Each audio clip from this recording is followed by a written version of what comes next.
Good day, everyone. I'm John Rochelle D. Melchor from the Graduate School of FEU Roosevelt, Cainta. I would like to present my research study entitled The Level of Implementation of Gender-Responsive Basic Education Policy in District 1C, Division of Antipolo City.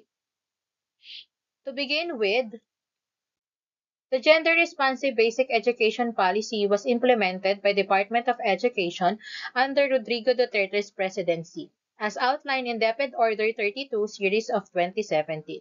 This policy aims to include the concepts of gender equality, fairness, awareness, absence of discrimination, and human rights into the fundamental education system. It guarantees the safeguarding of students in all stages of primary education from gender-based violence, abuse, exploitation, bias, and harassment. Every school was instructed to implement a gender-responsive approach for both students and staff. District 1C Division of Antipolo City is composed of three public secondary schools in the Philippines that adhere to the policies implemented by the Department of Education and adhere to the gender-responsive basic education policy. The purpose of the policy is to protect the students from discrimination, gender-based violence, abuse, exploitation, and intimidation. In addition, it assures gender equality in the workplace as well as the integration of gender equality into policies, programs, projects, and activities. District 1C, Division of Antipolo City, rigorously enforces the regulations formulated and executed by the Department of Education, one of which is about gender-responsive basic education policy. All schools in District 1C, Division of Antipolo City welcome students who desire to pursue their studies. The teachers' lessons and performance tasks are entirely centered around the students. Despite the implementation of the said policy, there were disciplinary cases that happened within the schools wherein students and teachers were involved. Some of these incidents were as follows: bullying, having tattoos, sexual harassment, violence, misconduct, too many ear piercings, wearing of improper uniform, improper haircut, having hair color, and using makeups.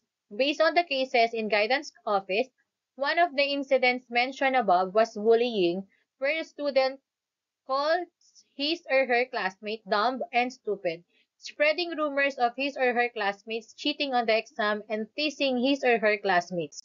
Another incident happened was pertained to sexual harassment, where one of the male students chatted random female students in different sections and asked if she was a horny girlfriend. A malicious act of male students toward his female classmate using his hands. Another one was violence, engaging in physical fights, both inside and outside the school premises, involving actions such as headlocking and strangling classmates.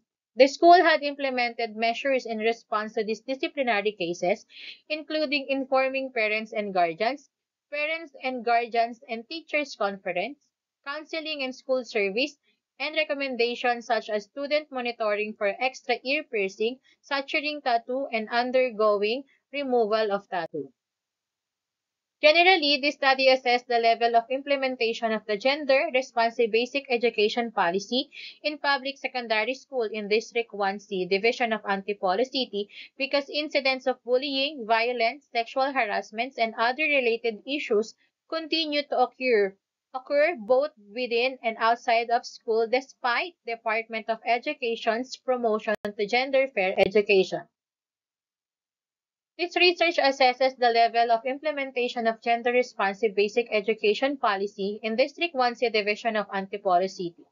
This study seeks to answer the following research questions. Number 1, what is the profile of the respondents in terms of the following: gender, age, educational attainment, religion, length of service, subject taught, position or designation, and related trainings or seminars attended on gender-responsive basic education policy. Number 2, what is the evaluation of the respondents on the level of implementation of gender-responsive basic education policy in District 1C, Division of Antipolo City in terms of learners' development, curriculum standards, learning delivery, learning environment, learning resources, and assessment?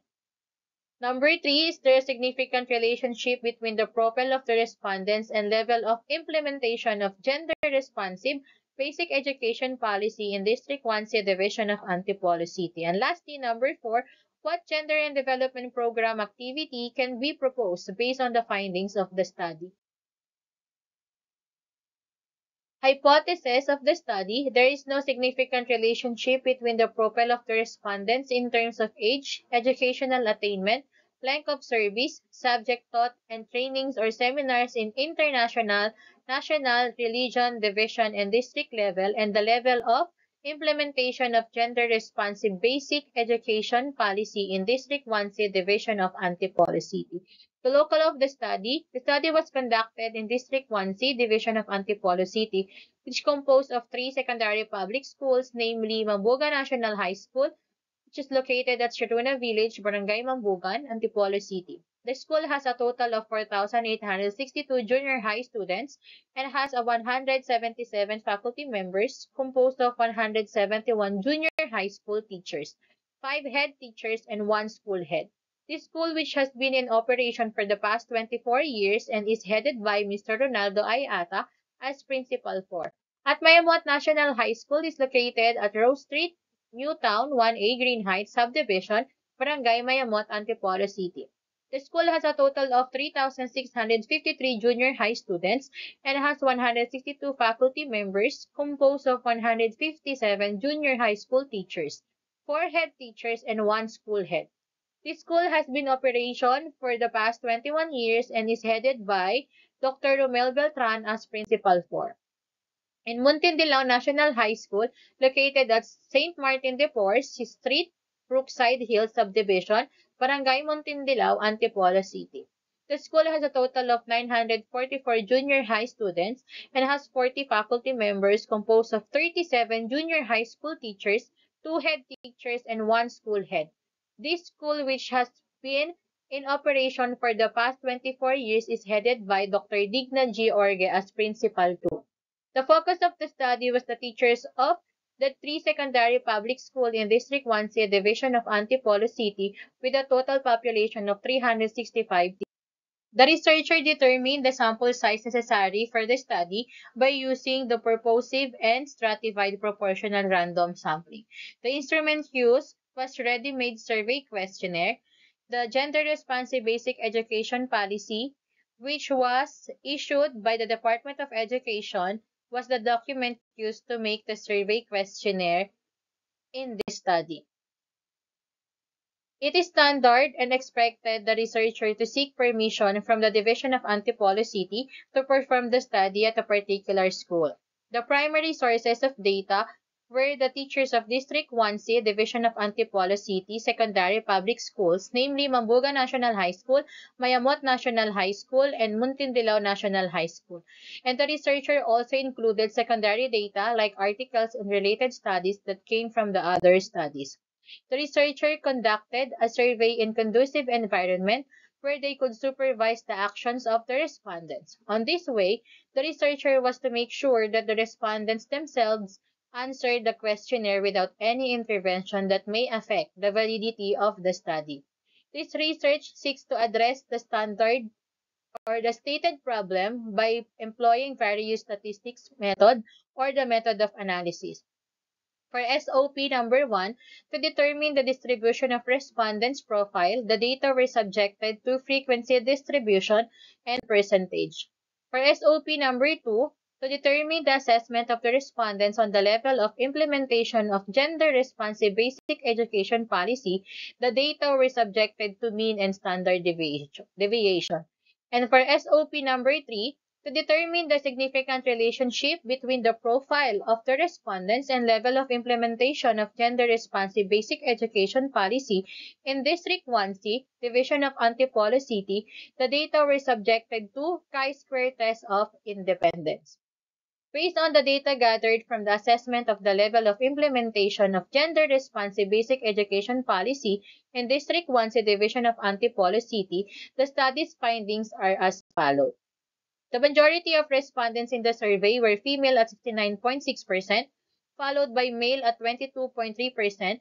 In terms of age, the largest group was age 31 to 35 years old at 24.1%. Most respondents had acquired master's degree units, 42%, followed by those with a bachelor's degree with 36.6%. The majority of the respondents identified as Roman Catholic with 69.6%, followed by born-again Christians with 21.4%. In terms of length of service, most respondents had been in service for 6 to 10 years with 36.6%. Science was the most taught subject, 19.6%, followed by MAPE with 17%. The majority of the respondents held the position of teacher 2 to 3 with 52.7%, followed by teacher 1 with 44.6%. Most had not attended national level trainings or seminars, 75.9%, with some attending 3 times. Most had attended regional level trainings or seminar with 67.9%, with some attending 1 to 3 times. At the division level, most had attended 1 to 3 times with 45.5%, while others had not attended. At the district level, most did not attend with 47.3%. At the school level, most had attended 1 to 3 times with 43.8%. Overall, there was a wide range of backgrounds and experiences among the respondents in terms of gender, age, education, religion, teaching subjects, job positions, and attendance at various levels of trainings or seminars. Generally, the teachers evaluated the level of implementation of gender-responsive basic education policy in District 1C Division of Antipolo City in terms of learners' development as always practiced with mean of 4.38 and standard deviation of 0.69. In terms of curriculum standards as often practiced with mean of 4.32 and standard deviation of 0.69. In terms of learning delivery as open practice with mean of 4.21 and standard deviation of 0.73, in terms of learning environment as open practice with mean of 4.39 and standard deviation of 0.61, in terms of learners development as open practice with mean of 4 and standard deviation of 0.84, and in terms of assessment as open practice with mean of 4.04 and standard deviation of 0.75. Based on the chi-square result, there is a significant relationship between the school-level trainings, seminars with the implementation in terms of learners' development, learning environment, and learning resources. In terms of religion, it showed a significant relationship with the implementation in terms of learning delivery. The gender of the respondents also had a significant relationship with the implementation levels in terms of learning resources. In terms of age, educational attainment, length of service, subject taught, designation, and attendance at international, national, regional, division, and district trainings or seminars had no significant relationship with the level of implementation of the gender-responsive basic education policy. A proposed gender and development program was proposed based on the result of the study. The recommended gender and development activity is to have seminar in relation to gender fair education. Gender fair education encompasses the diverse experiences, attitudes, and viewpoints of both females and males. Its objective is to further the instruction and acquisition of gender equity, emphasizing the female experiences as outcomes of historical and cultural phenomena. The following are the recommendations of the study consideration of the findings. Number 1, design a proposal about professional development activities that target learners' development, learning environment, and learning resources. Number 2, integrate gender-sensitive approaches in school activities by revising teacher-made learning materials and ensuring they are gender-neutral and inclusive. Number 3, promote religious and cultural inclusivity in learning delivery. And lastly, number 4, propose a gender and development activity to guide focal person related to gender fair education. And that's the end of my presentation. Thank you for listening and have a good day.